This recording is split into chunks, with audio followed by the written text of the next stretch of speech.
Ito paniniwala namin mag-asawa na there can be no quality time without quantity time. Parang by nature, parang hindi ako madaling ma-stress. Siguro nakakatulong din na yung konsyensya mo malinis.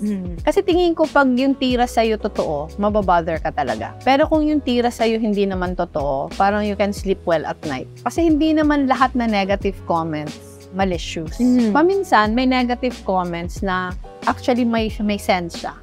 So, tingin ko, okay pa din na nakikinig ka para na-i-improve mo yung sarili mo. Hindi mo talaga masabi kung anong mangyayari in the future. You cannot plan your life parang too well. Yes. Kasi may mga dadating na mga bagay, opportunities na hindi mo naman plinano.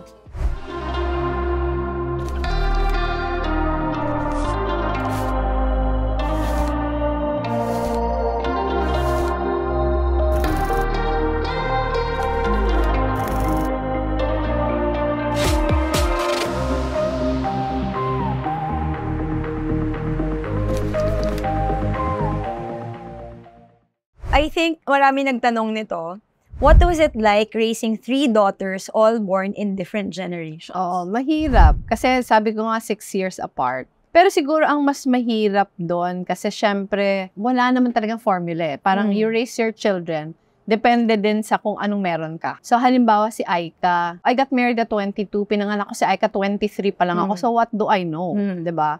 So parang kay Aika nangangapa ka, tsamba-tsamba, hindi mo naman talaga alam kung ano yung okay, ano yung hindi. Pero siguro kung ano siguro yung pinaka, at parati ko to sa yung sinasabi, yung pinaka-formula ko lang sa tatlo, siguro yung time. Ito paniniwala namin mag-asawa na there can be no quality time without quantity time. Lalo pa pag lumalaki na yung mga bata na parang kayo din, na palagi ninyong kasama, you do all things together. Tingin ko kasi nagiging stable yung personality ng bata.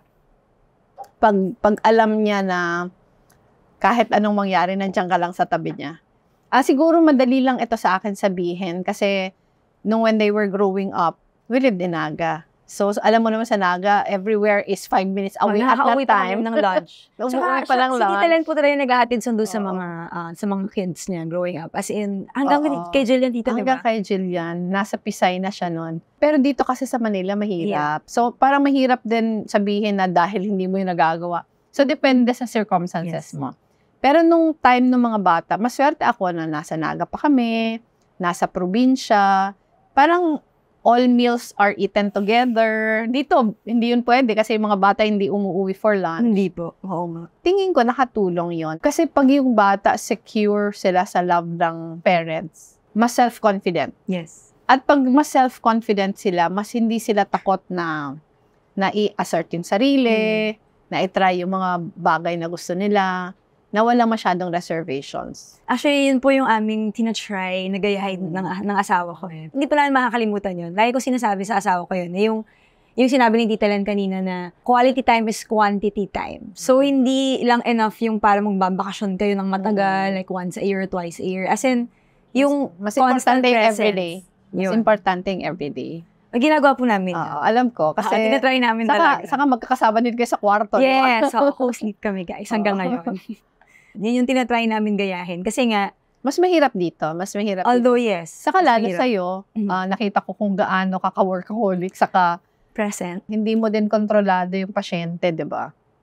So, tama. Tingin ko tama yung ginagawa mo na kung heavy days para sa'yo yung weekend sa mga pasyente, kina-compensate mo sa ibang araw. Yes. Tinatry ko po talaga yan. Tapos yun, yung you do sports together, di ba, yung nakikita ko sa inyo, lagi kayo may ganyan na time. Yung sa amin dati, syempre ibang setting. Pero mas ganun din. Halimbawa, never naman akong huminto magtrabaho. Pero halimbawa, yung si Aika pa lang yung anak ko, sinasama ko siya. Nagtuturo ako doon. Sinasama ko siya sa school. Nalala ko yung tita. Nung old enough siya para isama. Ano lang talaga, parang maghahanap ka talaga ng paraan. Ito po, sabi kasi nila, si Attorney Lenny, parang hindi nasa-stress. So how do you deal with stress? And how do you maintain hope and strength in the midst of trying times? Napaka-deep po ng mga tanong ng mga iba, pero sige, tanong natin yan kasi parang gusto ko rin malaman ang sagot ni Tita. Kasi siguro ako, gaya na sabi mo kanina, parang by nature, parang hindi ako madaling ma-stress. Lalo pa siguro yun na-enhance nung asawa ko na si Tita Jess. Kasi ang bata ko nung nag-asawa, tapos naging politiko kaagad siya.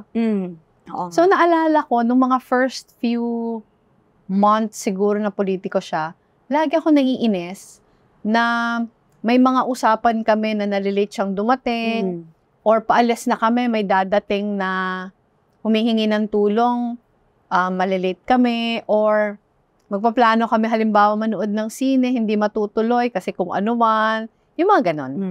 Lagi akong aburido nung una. Hindi ko naman yung pinapakita kasi naiintindihan kong trabaho niya, pero parang nakahanap ako ng way to cope. Ang way ko to cope nun, kung may plano, whether malilate siya o makasama siya, ituloy pa din yung plano para hindi ka na din-disappoint. Halimbawa, manonood ng sine, biglang may dumating na nangangailangan ng tulong, nood pa din ng sine, sunod na lang siya. Or halimbawa, merong biyahe. Tapos nangyari na to meron kaming biyahe na ang tagal mong in-anticipate, pero nagkaroon ng malaking sunog sa Naga. Oh no. Na marami siyang aasikasuhin. So instead na kinancel namin, tinuloy pa din namin, sumunod na lang siya. Siguro ang lesson, yung moods mo o temperament, huwag mag-depend sa ibang tao. Eto looking back na naisip ko, buti na lang na-arrest ko yung stage na yon. Kasi siguro otherwise, parang yung victim mentality, yun yung pinakamahirap, di ba? Yes. Yung naaawa ka sa sarili mo. At a young age, na-practice ko na yon. So, I think, yung hindi masyadong naapektuhan, na-develop ko yun over the years. Although by nature, tahimik ako, by nature, hindi naman talaga ako nagtataas ng boses, hindi ako emotional.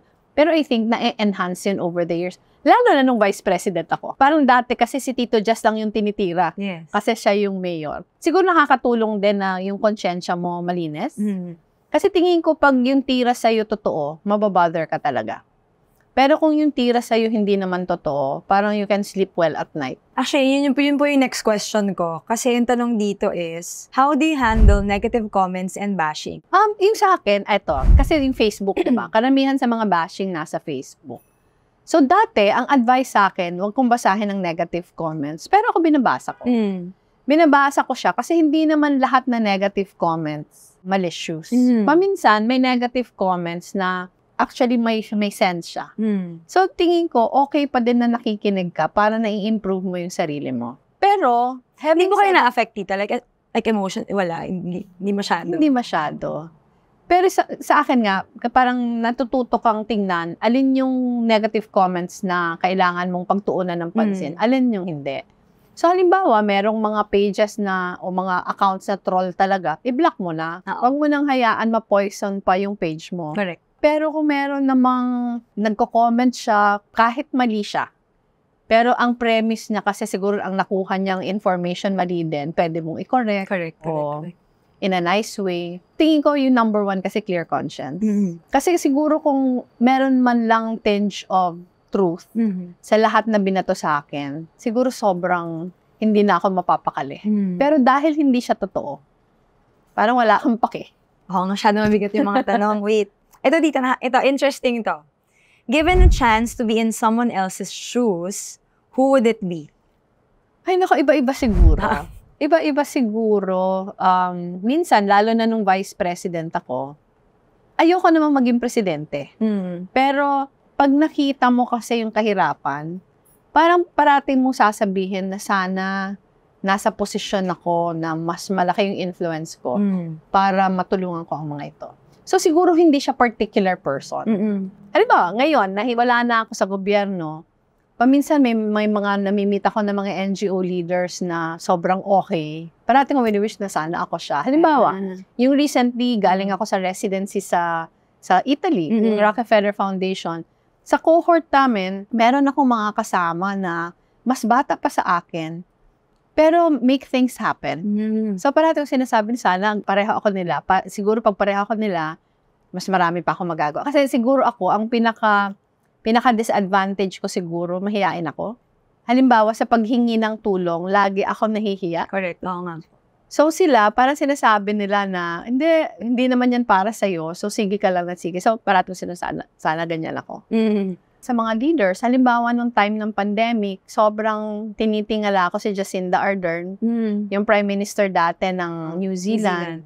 Kasi tingin ko very effective yung communication skills niya to lead a pandemic such as such as yung COVID. Tapos yung dating German Chancellor, si Angela Merkel. Idol ko din yun. Sobrang gusto ko siya kasi ang simple niya. Nag-walk around siya. Parang na-maintain niya yung very normal na personal life. Kahit siya yung most powerful person in Germany. Pero very, very decisive. So maraming mga ganon. Eto tita, medyo lighter siya. Was being a morena an issue for you when you were young? Oo. Lalo na, siguro preschool ako. Kasi kilala mo naman si Mommy, di ba? Yes. Yung mom ko po. Maputi yun eh. Maputi, opposite sa akin yung personality. Tapos lagi siyang naka-smile. So ako, kindergarten sa USI. Ito yung pinaka-memory ko. Sinusundo niya ako sa classroom ko. Yung classroom ko noon, kung naalala mo, Gail, yung parang Peña Francia Gate, malapit doon yung classroom namin. So, malayo siya, diba? Yung grade 5 classroom. Malapit doon. Sa likod noon, meron doon kindergarten classroom. Sinusundo niya ako, so malayo siya. Maglalakad kami papunta ng porteria. Ang porteria po yung parang entrance saka exit ng school. Ang dadaanan namin, kasi si Mommy, teacher doon sa school na pinasukan namin for a long time. So, ang daming kakilala na babate. Tapos, pag nakikita ako, ang itim ko. Tapos, hindi ako nagsasmile. Tapos, ang laki ng mata ko. Tapos, balbon ako. Kamukha ko si Daddy. Tapos, yung tumatakto sa akin na, ay, Ma'am, hindi mo kamukha. Tapos, parang sinasabi siya with a tinge of regret. Oh, no. Tapos, kamukha po ni Sir, no? Sa akin, parang baka siya yung source o nakadagdag siya sa inferiority complex ko. Kaya siguro ako naging mahiyain. Kasi maliit pa ako, parang I was made to feel inferior. Hindi siguro yun deliberate. Siguro yung mga tao, hindi naman nila iniisip na yung bata na ganun. Yes. Naiintindihan yon. Para sa kanila, it was just a comment. Pero hindi ko yung makalimutan. Hindi ko yung makalimutan na pag may mga program sa school, ayoko na nasa stage ako. Active naman ako sa school, pero yung ayokong may papel ako. Tingin ko, yung skin color ko was a factor. Kasi, yun naman yung una nakikita, diba, ako puti, maitim. Tapos, yun nga, hindi pa ako nagsasmile. Kung makita mo yung mga pictures ko nung bata pa ako, parang laging somber. Naalala ko po yung yearbook nyo. Yung yearbook. Tapos, si Tita Malupa, yung younger sister ko, parang si Mommy na lagi nakasmile. Tapos mas maputi siya ng di hamak sa akin. So, nung nagsuschool na si Malu, ay, mabuti pa to. Oh my God. Eto, Ma'am, yung kamukha mo. Yung panganay, kamukha ni Sir, no? So, siya? Issue siya sa akin. Kala niyo po na-overcome yung tita? Tingin ko hindi entirely na-overcome, pero hindi conscious. Okay. So, ngayon na lang, parang with the benefit of hindsight, iniisip ko, bakit kaya naging sobrang mahiyain ako? So, iniisip ko siguro dun yung nag-umpisa. Kasi kung kinder ka pa lang dito. Kindergarten. Kasi nung malaki na ako, wala nang ganun masyadong comments kasi kilala na ako. Yes. Pero, na-imagine mo ba? Oo nga. Tapos ganun yung But most adults kasi think na hindi hurtful, diba? Dati, hindi ko naman siya, it was not like, na-hurt ako. Hindi. Pero siguro tumatak na parang mas inferior ako kasi hindi ako kamukha ng nanay ko. Or kasing puti. Oo, kasing puti. Ayan. Okay. Ito, tita. Ano din to? Napaka mga showbiz sa mga tanong. What would you say to an 18-year-old Lenny? Ba't naman 18-year-old? Siguro a younger self. Ano ba? Kasi yung 18-year-old self ko, sobrang opposite kung sino ako ngayon. In the sense na, nung 18 years old ako, siguro 100% impossible na papasok ako sa ganitong klaseng trabaho na very public. In fact, kahit siguro 25 years old, asawa ko ng si Tito Jess, first lady na ako kasi mayor siya, parang least likely pa din akong papasok. Kaya siguro mas mensahe, hindi sa 18-year-old self ko, pero siguro mensahe sa mga 18-year-olds ngayon, na hindi mo talaga masabi kung anong mangyayari in the future. You cannot plan your life parang too well. Yes. Kasi may mga dadating na mga bagay, opportunities na hindi mo naman plinano. Ako kasi parang instinct na lang kung parang i-grab mo ito. So, ang suggestion ko, kung anong opportunity dumating, i-grab mo lang, make the most out of it. Kasi again, lagi ko na itong sinasabi na pag nasa edad ko na kayo, and you have the benefit of hindsight already, when you look back, ma-realize mo that all the dots connect. Parang yung lahat na dumaan sa'yo, preparation pala sa ibibigay sa'yo. So, sa akin yun lang. Kahit sa mga kaklase ko, least likely ako. Halimbawa, yung college ako, active naman ako sa mga demonstrations leading to EDSA. Pero ano ako, ang gusto kong sabihin, ako yung pinakatahimik na nasa likod lang. Parang kasali lang ako, pero hindi ako yung mga nagsasalita. Hindi kayo yung leader na talaga. Hindi. Talagang ano lang ako, follower talaga ako. Kaya mahusay akong follower. So, hindi mo masabi. So sa akin, lagi akong natatanong kung, yun, ano yung sikreto, kung bakit yung mga anak ko ganon, ano yung ma-advise ko sa mga young people. Ako lagi kong sinasabi na, yung pagiging mahusay sa klase, okay yun. 'Di ba? Okay yun. Yes. Yung pagiging leader, okay yun. Pero at the end of the day, yung nagsasucceed talaga sa buhay, yung grit Yung grit talaga yung pinaka-ingredient. Yung, mahirap siyang i-explain kung ano, pero yung grit kasi yung pagkadesidido, yung ingredient na din doon, yung resilience. Pag may gusto kang gawin mo ng husay. Pag may gusto kang makamtan, gawin mo ang lahat para ma-achieve mo yon, na hindi ka nawawalan ng hope, na alam mo kung kailan ka, basta nababalanse mo yung sarili mo, na alam mo kung kailan ka magiging tahimik, alam mo kung kailan ka lalaban. Tingin ko yun yung mas importante na para mag-succeed. So, lagi kong sinasabi sa mga bata na, syempre, mahalaga disiplina. Parang yun yung magbibigay ng order sa buhay mo. Pero yung decision making, kasi ang daming dadating sa'yo na hindi mo napaghandaan. Yes. Pero pag sigurado ka sa sarili mo, sa values na pinaglalaban mo, kahit alanganin, kahit gagawin mo. Ang pinaka-example ko siguro, yung pag-run ko as vice president, sa pag-run ko for president, siguro kung mas logical self ko yung pinairal ko, wala talagang, parang ang binatbat ko sa yung mga kumakandidato, sobrang tagal na sa politika, yung may machinery, may resources. Pero parang dahil ramdam ko na kailangan, hindi ko na pinairal yung mga baka ganito, ang baba ko sa service. Parang ginawa mo na lang. Tapos pero nung nag-decide kang gagawin mo, bigay mo lahat. Pinaghusayan mo. Yes. Tingin ko yun yung grit Ang daming difficulties na dadaan, pero pag desidido ka, no excuses. Walang excuses. Naalala ko po, nung pagdati nung kampanya, lahat kayo pagod na sa Tita Lel, parang go pa rin. Yan po yung mga campaign natin, uwi tayo ng midnight, tapos alas 5 nakaalis na siya. Kami nagising kami mga alas 8. Lalo siguro, Gil, nung bagong namatay si Tito Jazz na nag-run ako for Congress. Kasi doon talaga solo ako. At least kasi yung for the presidency, vice presidency, para may team na. Pero nung nag-run ako for Congress, wala talaga. Si Tito Jazz never ran for Congress. So, meron lang akong parang machinery sa Naga. Pero there were 7 other towns Mag-isa ako, para akong playing coach. Pero dahil pag sinabi kong, kung kakandidato ako, sisiguraduhin kung paghuhusayan ko. Alas 5 ng umaga, nag-house to house na ako. Na yung mga tao, kagigising pa lang, magluluto pa lang ng breakfast, nandun ako sa mga kusina nila. Tapos mag-isa ako. Dinadrive ko yung sarili ko kasi yung mga sasama sa akin, wala pa. So, yung pagka-desidido, basta nagdesisyon ka, ang kailangan all heart and soul nandyan. Hindi pwede yung nag-decide ka na nga, meron ka pang parameters, hindi pwede yun. Parang ganun din yung tinatry kong gawin. Diba? Parang ganun ka talaga. I think characteristic po natin na parang if you decide to do something, hindi pwedeng half-baked, hindi pwedeng hindi ka fully committed. Kaya sometimes it also takes a while for us to decide. Pero mind you, pag nag-decide kami. At talagang all in. 200%. 200%. Kung meron talagang trait, I guess, yung family namin na is known for. Siguro ganun.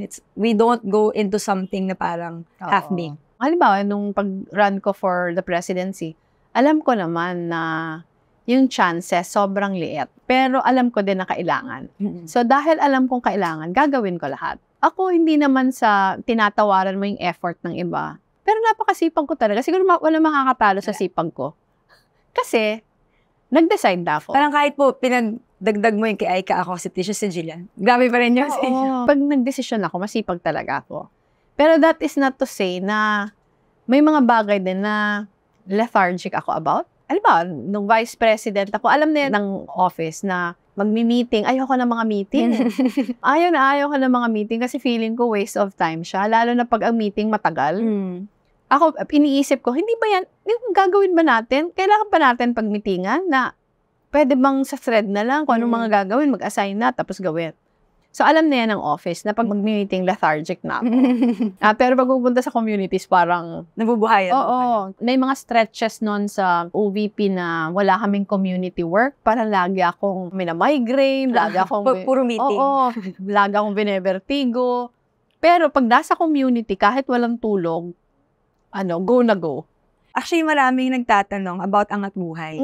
I mean, a lot of you know a little bit about it. But can you talk a little bit more about it? Actually, yung Angat Buhay was a program. Parang poverty alleviation program siya ng Office of the Vice President. Hindi siya programa before, so nilagay namin. Pero nung natapos yung term namin, parang iniisip namin, parang such a waste to put a stop to it. So, nag-decide kami to convert it into an NGO. Ang kabutihan ng Angat Buhay ngayon, similar programs. Pero dati kasi we were doing everything. Pero ngayon, ang gumagawa na on the ground, mga volunteers. So, ano ba dito exactly yung ginagawa ng Iba-iba. Halimbawa, for education, meron tayo ngayong, ito yung mas malaking component, nagpapagawa tayong classrooms, nagbibuild tayong dormitories inside public schools na yung mga bata kailangan maglakad ng napakalayo just to go to school. So, meron tayong public high schools, meron tayong mga state colleges and universities, nagbibuild tayo. Pero, yung opportunity for volunteers, yun talagang literacy program natin. So, ang pinaka-goal natin na in the communities where we are, walang mag-grade 4 na hindi pa nakakabasa. Ang reality, Gail, may mga high school ngayon na hindi nakakabasa. High school? Paano ba sila nakapasa? Yun yung real. Nagmamass promote kasi. So, ngayon, meron tayong literacy programs na partner natin yung DepEd.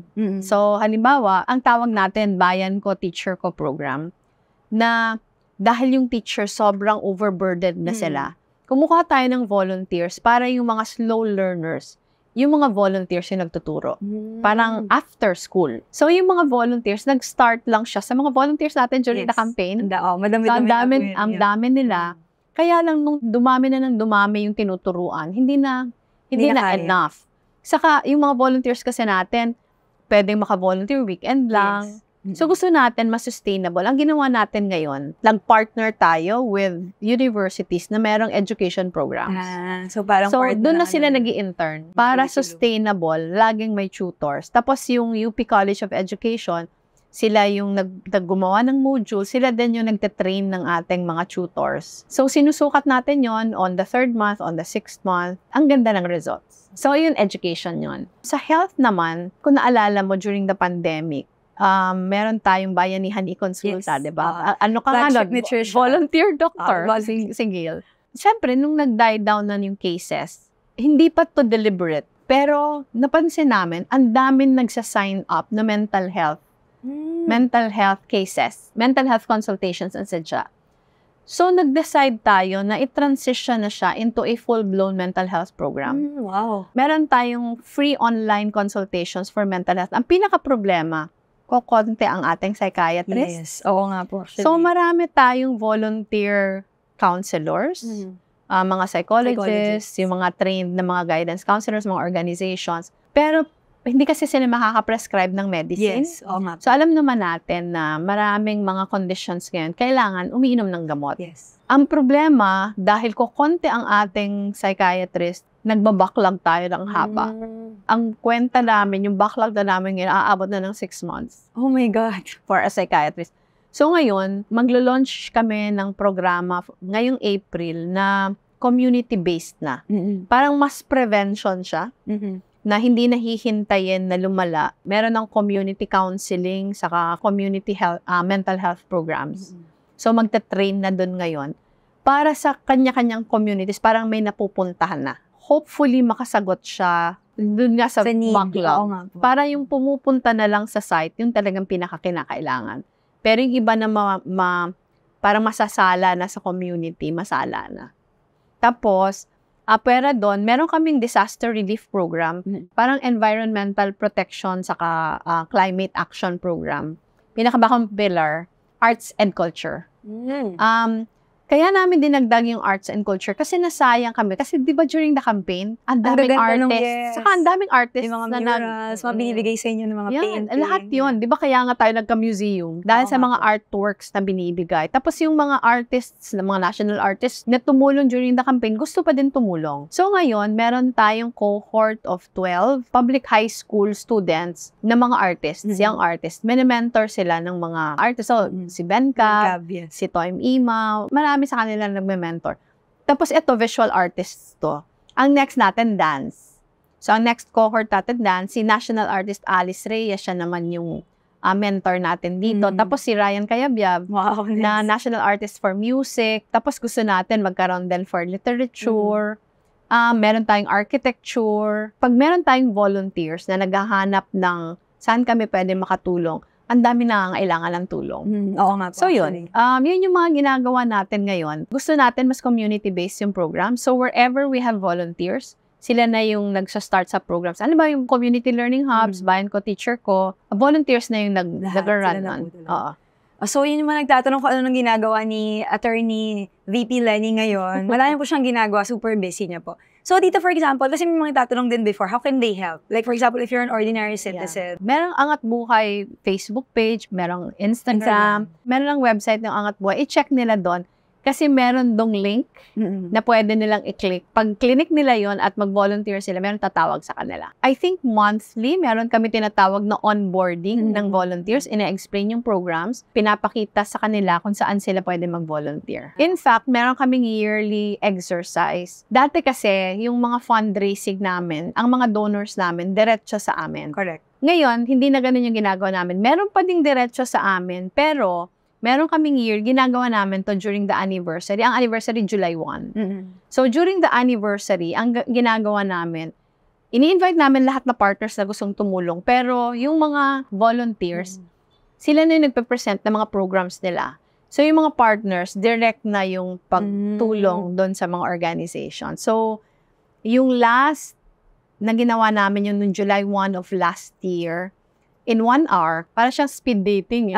Para siyang speed dating na yung mga volunteer organizations na present ng program, yung mga partners umiikot. In 1 hour, naka 25 million kami. Wow, ang galing. Naka 25 million kami. So, diretso na yun sa kanila. Hindi na sa amin dadaan. Ang pinakagusto kasi natin, mas maging independent, mas development. Correct. Yung direction, hindi yung dole out. Hindi yes. Mahirap kasi pag dole out, hindi din siya sustainable.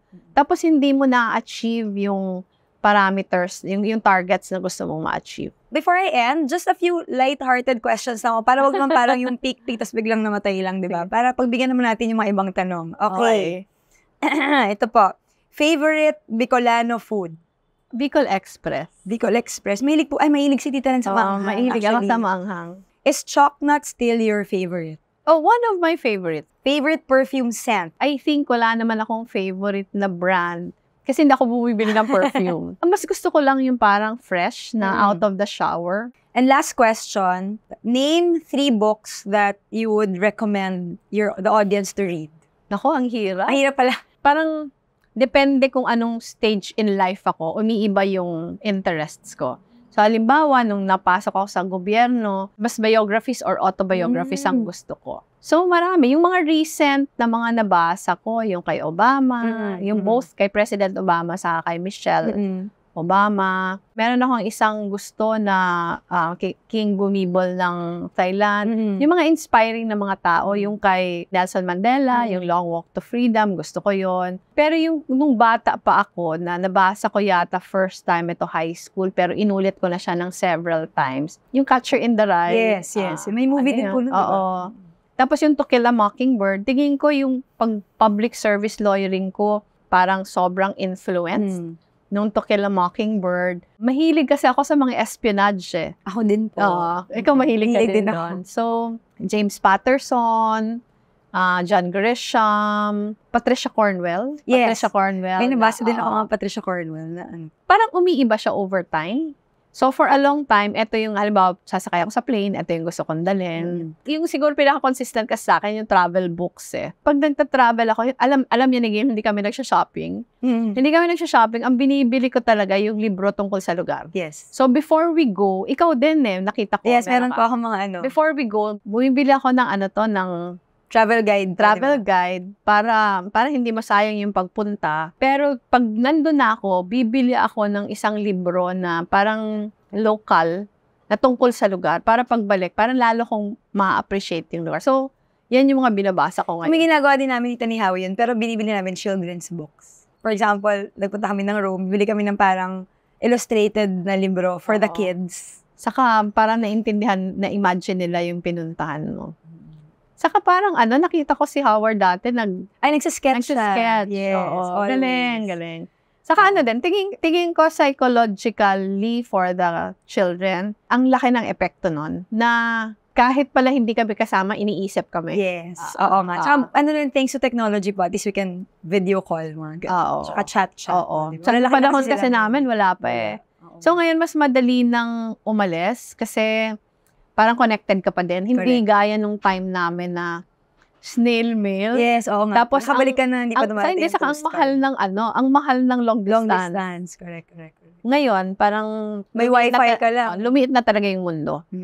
So, that ends. Yun na, wala na akong questions. Actually, madami pa, pero we're really running out of time. But thank you at pinagbigyan niyo po kami dito sa aming episode. Any last message or few words before we close the video po? Una, siguro thank you na in-invite mo ko. Sobrang na-appreciate ko yung YouTube channel mo kasi tingin ko sobrang informative siya na hindi mahirap i-digest. Kasi minsan, mahirap for ordinary people yung, di ba? Yung medical jargon, mga ganun. Pero yung manner ng pagsabi mo, pati kami natututo. Yeah, yun pa yung goal. So sana, patuloy mong gawin. Sana mas marami pang tao yung maabot. Tingin ko, ito din yung kabutihan ng social media. Pag nagagamit siya sa tama, yes, marami yung nakikinabang. So, sana tuloy-tuloy lang. Thank you sa mga followers ni Gail. Nung nag-uumpisa pa lang siya, kami pa lang yung followers niya. Oo, sa pilitan. Kaya nandyan na kayo. So, maraming salamat for following Gail. Thank you guys. And we are on our way to reaching 100,000 subscribers. So guys, please, if you like this video, don't forget to hit the like button and subscribe and turn on notifications. So with that, that's it, Tita Len. Thank you. Say goodbye to everyone. Thank you. Bye, guys.